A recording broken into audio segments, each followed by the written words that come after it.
Noel zmagał się z głupimi błędami, które popełnił w przeszłości. Jake trzymał się swojego starego życia przed chorobą i wszyscy dookoła niego trzymali się nadziei na zmianę teraźniejszości. W trzeciej historii Toby musi zaakceptować, co w przeszłości stworzył już jego starszy brat, przez co nie jest w stanie normalnie funkcjonować. Przed nami ostatnia historia z książki Kos. To już 6 z 11 książek Father Fries, więc jesteśmy bliżej niż dalej. Jest jeszcze bonusowa 12 książka, którą też omówię, ale są tam porzucone historie i nic fabularnie ważnego. Rysunek do zabawy wchowanego jest pokazany w The Ultimate Guide, ale niestety jest bardzo ucięty i musiałem improwizować, więc nie oceniajcie, zrobiłem co mogłem.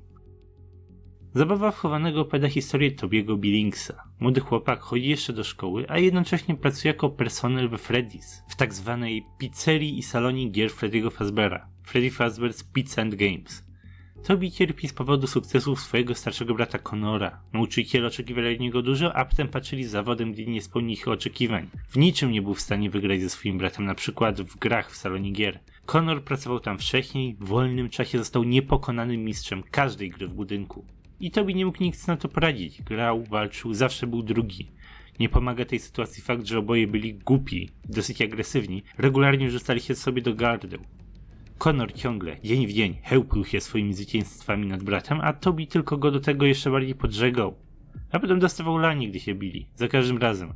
W historii pojawia się też Dan, menedżer w pizzerii, który chce po prostu spokojnie prowadzić biznes i robić coś dobrego dla ludzi w okolicy, Reggie, który jest stałym bywalcem we Freddy's i widzi różne rzeczy, a także Tabitha, koleżanka Toby'ego z klasy.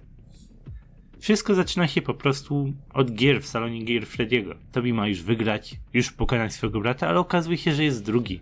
Brakło mu paru punktów, nie pobił rekordu, a szkoda, bo cały budynek mu kibicował. Gdy to się nie udało, zaproponowano mu, żeby zagrał w inną, nową grę, która dopiero co pojawi się w budynku. Zabawa wchowanego. Jego brat jeszcze w nią nie grał i Toby nie zamierzał mu w ogóle o niej mówić, zanim nie będzie pierwszy. Ale sama gra była dosyć dziwna. Wchodzisz do zamkniętego pomieszczenia, w którym znajdowało się zrobione ze sklejki małe miasto, w którym można było rozróżnić park, sklep, szkołę, posterunek policji, pizzerię. 5 miejsc, a każde z nich miało średnio po 3 kryjówki. Światło gasło, a ciemna makieta Boniego chowała się w jednej z kryjówek. Musisz go odnaleźć w 3 minuty, ale możesz popełnić tylko 3 błędy. Potem trzeba zacząć od początku. Jest to dosyć trudne, bo kryjówek jest około 15, to masz 3 próby. 20% szansy na sukces. No i nie do końca rozumiem zasady, jak masz znaleźć Boniego, ale zgaduję, że pojawiają się podczas jakiejś wskazówki, żeby wydedukować jego pozycję. Pewnie ktoś będzie próbował się domyśleć poprawnego miejsca przez to, jak długo makieta kręci się na szynie. Jakie dźwięki wydaje, ciężko stwierdzić. Ale jasne jest tyle, że Toby nie mógł sobie pozwolić na powolną dedukcję, bo rekord tej gry to 2 minuty 58 sekund. Rozumiem, że tyle czasu zostało zwycięzcy. Masz 3 minuty na namysł i znalazł poprawną odpowiedź w 2 sekundy szczęśliwym trafem. Toby też musiał na to liczyć, jeżeli miał wygrać, ale niestety nie był zbyt cierpliwy. Powiem tak, mam trochę wątpliwości, ale wygląda na to, że Bonnie, którego trzeba znaleźć, przypomina Shadow Bonniego. Nie jest to jasno powiedziane, ale mowa o ciemnej, płaskiej sklejce przypominającej Bonniego, o ciemnej sylwetce królika Bonniego. Oznacza to albo po prostu zwykłego Bonniego w jakichś ciemnych kolorach, albo dosłownie czarnej sylwetki Bonniego. A ciemny Bonnie przypadkiem oznacza Shadow Bonniego w naszej sytuacji. Toby bardzo wkurzył się na grę, chociaż jak mówię, szansa na wygraną jest mała. Jeśli chcesz pobić rekord, to musisz wielokrotnie próbować złapać dobre RNG, jak najszybciej ściskać guziki. Ale Toby nie zamierzał tego robić, nie miał tyle cierpliwości, zamierzał oszukiwać. Następnego dnia przygotował sobie drewniane bloczki, które miały zablokować królikowi pewne drogi. Jeśli zablokuje ich wystarczająco dużo, to będzie mógł po prostu przeklikać pozostałe pozycje i wygra. Tak myślał Toby. Ale z tego co rozumiem, nie zablokował wystarczająco dużo, żeby wygrać. Zostały mu 2 lokacje, wciąż jakieś 50-50 i Bonnie akurat trafił nie tam, gdzie trzeba. Ale Toby bardzo się zdenerwował i stracił nad sobą kontrolę. Przyniósł 2 krzesła, które po prostu zablokowały wszystkie możliwe drogi. Królik miał zablokować się, zanim gra w ogóle się zacznie. Problem polegał jednak na tym, że tak się nie stało. Kartonowy królik po prostu zniknął. Przechytrzył dzieciaka. Ten poczuł się tak wkurzony, tak zawstydzony, że znowu został pokonany przez głupi karton, że dosłownie rozwalił całą grę. Wyrwał części, zniszczył sprzęt, a kiedy ochłonął, uciekł. Nikt go nie widział, nie było kolejki, budynek już był i tak zamykany. Ale po fakcie dzieciak poczuł się strasznie źle z powodu tego, co zrobił. W nocy przyśnił mu się koszmar. Toby był związany, a ktoś przyszywał mu igłą coś do pleców, co było bardzo bolesne. Obudził się obolały, ale znacznie dziwniejszy był jego nienaturalny cień, który widział w lustrze. Cień mu dosłownie lagował, nie nadążał za ruchami dziecka. Potem stało się coś jeszcze straszniejszego, gdy cieniowi wyrosły uszy. Królicze uszy. A dzieciak nagle musiał mierzyć się z dwoma problemami jednocześnie. Z jednej strony niezrozumiały cień stał mu na plecach i za nic nie chciał odejść, a z drugiej strony właściciel pizzerii Dan wezwał policję i miało miejsce dochodzenie na temat zniszczonej gry. Tobi martwił się, że zostanie złapany. Po rozmowie z technikiem, który chciał naprawić grę, Tobi zorientował się, że jego starcie z Bonnim jeszcze się nie skończyło, trwa wewnątrz systemu i nie może zostać zresetowane, a gra nie może być z tego powodu naprawiona.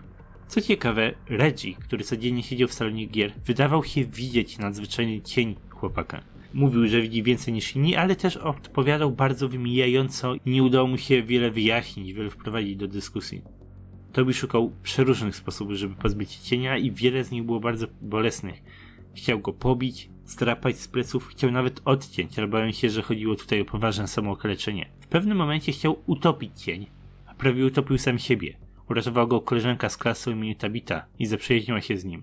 Dziewczyna nie do końca uwierzyła w szaloną historię o niebezpiecznym cieniu, ale rozumiała, że Tobi w nią wierzy i chciała mu pomóc. Nieważne, czy oznaczało to terapię, zioła czy inne magiczne sposoby, chciała po prostu okazać wsparcie. Okazywało się jednak, że z każdą walką, jaką Tobi podjął z cieniem, Bonnie rósł w siłę, wydawał się być większy i coraz bardziej wściekły. Nic nie pomagało.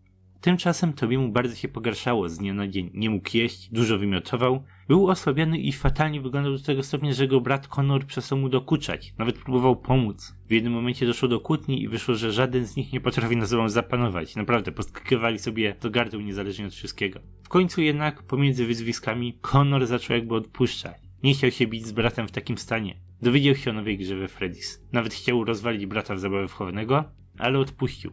Powiedział, że nie wszystko musi być grą i zamiast na tym się skupiać, jego brat powinien skupić się na swoim zdrowiu. I trochę to rozświetliło Tobiemu obraz sytuacji. Nie zawsze musisz wygrywać. Kiedy poddał się i przyznał, że przegrał, cień osłabł i się uspokoił. Zostało mu już tylko jedno do zrobienia. Wrócić do pizzerii, wrócić do gry i wcisnąć guzik. Poddaje się. Tobi był pewny, że kiedy tylko zakończy swoją walkę z cieniem, jego życie powróci do normy. No, wrócił tam, ale zanim wcisnął guzik, zachwiał się. Poczuł wściekłość, nie mógł zaakceptować tego, że cień tak bardzo się z niego nabijał. Zamiast wcisnąć guzik, rzucił się na kołki na ścianie, które miał podtrzymywać jakieś części miasta.